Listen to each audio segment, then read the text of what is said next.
అందరికీ నమస్తే. Welcome to Anu's kitchen.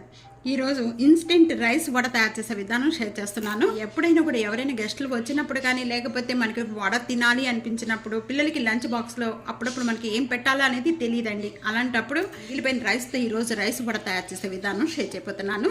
తప్పకుండా లాస్ట్ వరకు కూడా స్కిప్ చేయకుండా చూడండి. చాలా అంటే చాలా టేస్ట్గా ఉంటాయి. పైన క్రిస్పీగా లోపల స్పాంజీ లాగా చాలా టేస్ట్గా ఉంటాయి. చట్నీ కూడా చేసుకొని అవసరం లేదు, అంత టేస్ట్గా ఉంటాయి. తప్పకుండా ఇదే విధంగా ట్రై చేసి మీకు ఎలా ఉందనేది నా కామెంట్స్లో తప్పకుండా తెలియజేయండి.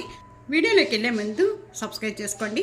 మిగిలిపోయిన రైస్తో వడలు తయారు చేసుకోవడానికి ముందుగా ఇక్కడ నేను మిక్సీ జార్లో 1 కప్పు రైస్ తీసుకున్నానండి. రైస్ వేస్తున్నాను. బొంబాయి రవ్వ 1 కప్పు, 1 కప్పు పెరుగు, 1 టేబుల్ స్పూన్ సాల్ట్ యాడ్ చేస్తాను, 1 పించ్ బేకింగ్ సోడా. మీకు ఇది ఇష్టం ఉంటే వేసుకోవచ్చండి, లేకపోతే లేదు, అయినా కూడా చాలా బాగుంటాయి వాళ్ళు. ఇవన్నీ యాడ్ చేసిన వెంటనే మిక్సీ జార్లో మెత్తగా చేసుకోవాలి. మనం గార్లి పిండి ఏ విధంగా తయారు చేసుకుంటామో అదే విధంగా తయారు చేసుకోవాలండి. బౌల్లోకి యాడ్ చేసేస్తున్నాను. గట్టిగా అనిపించిందంటే కొద్దిగా పెరుగు వేసుకోవచ్చు. దీనిలో కొద్దిగా పచ్చిమిర్చి చిన్న చిన్న పీసెస్ కట్ చేసినవి, అల్లం ముక్కలు, కొద్దిగా ఉల్లిపాయ, 1 టేబుల్ స్పూన్ జీరా, ఇవన్నీ కూడా బాగా కలిపేసుకుందాం. మీకు కొత్తిమీర కావాలంటే కొత్తిమీర వేసుకోవచ్చండి. నేను ఇక్కడ కొత్తిమీర యాడ్ చేస్తలేదు.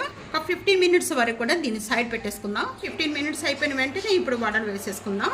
అది గాలి వేసుకునేటప్పుడు కొద్దిగా చెయ్యి తడి చేసుకొని వేసుకోండి. అట్లా ఎలా వేస్తామో సేమ్ అంతేనండి.